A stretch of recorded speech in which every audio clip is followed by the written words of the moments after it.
This WUSA 9 Weather Impact Alert is sponsored by Morgan & Morgan.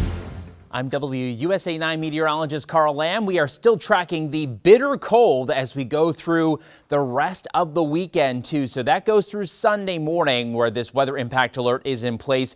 Those wind chills are just bitterly cold. I mean, it's really the minus 15 that is eye-popping all across the DMV, and it's also part of that extreme cold warning that we have in place. We'll talk about that coming up in a little bit, but protect your pipes in this type of cold too, and you will definitely need multiple layers, the gloves, the scarves, and perhaps hand warmers. Hand warmers in the gloves and in your boots too, because it is going to be that cold. The top wind gusts from Saturday got up to 58 miles per hour at Reagan and 58 at Patuxent River, 55 at Dulles, and it was still very gusty around St. Mary's County and Charles County and up towards Anne Arundel County too. So no one was spared from the wind. If you were out there on Saturday, you know exactly what I'm talking about how miserable it was to be outside. I didn't see many people out just doing everyday errands too, because it just seemed like you might want to wait it out. And there are some improvements as we go through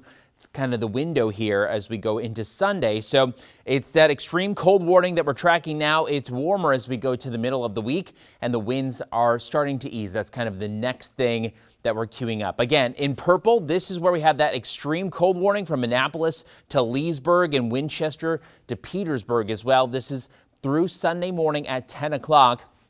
And we have those wind chills again that could be as low as minus 15 in terms of what it feels like. So again, just really rare that we have this type of alert coming into the DMV.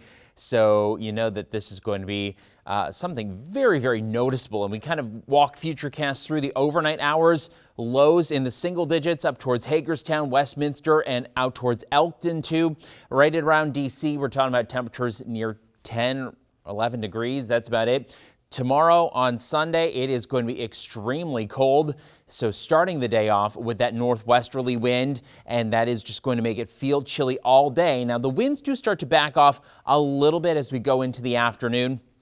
And temperatures do start to rise just a little bit. I don't even want to say it's warming up, because that seems like insult to injury at this point. But temperatures will be climbing towards the mid-20s. And then the winds are just, again, not as strong for the second half of Sunday, so that's certainly some welcome news and a little bit of a change for us. But then as we go into Sunday evening, we're back into the cold once again. Those wind chills still very pronounced as we go into our Monday morning. As you get back to work and as the kids head back to school, they will definitely need to layer up. But as we go into Monday, there's a lot of sunshine. Temperatures actually get close to freezing once again, so that's also a big plus for us too. And then as we kind of walk you through the rest of Monday, temperatures are not going to be nearly as cold as we go into Monday night. So that's something to look forward to. Wind gusts as we go through Sunday in the overnight hours, look at them starting to back off. They kind of go like a dimmer switch at home for your lights. They don't just shut off right away. So watch as these gusts will start to back off by noon, and then even lighter as we go into Sunday afternoon.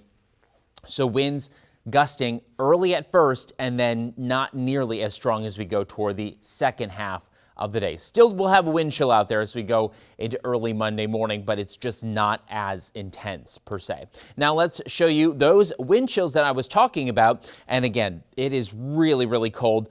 Minus 6 is what it feels like at 4 a.m. on Sunday around DC. Minus 9 in Gaithersburg, some minus double digits popping up too.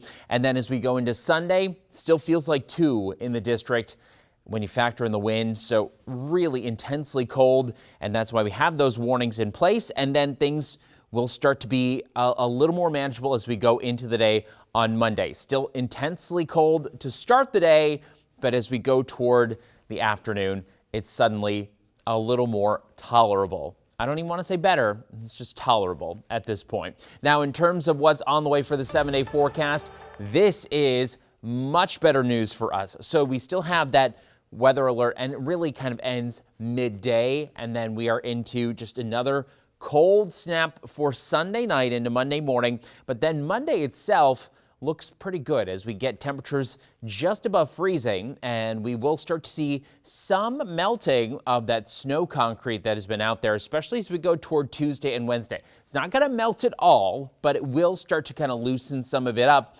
especially for areas that have just been dealing with blocks and chunks of that ice just kind of parked on your sidewalk or at the end of your driveway, right? We'll start to see some of that getting jostled loose with temperatures into the mid 40s. And it's not like we're going back into the freezer here as we go toward Thursday and Friday. Temperatures will still be into the upper 30s, near 40 degrees. So again, some gradual melting will be taking place as we go throughout the week, and even towards Valentine's Day, looking like temperatures are still into the low 40s.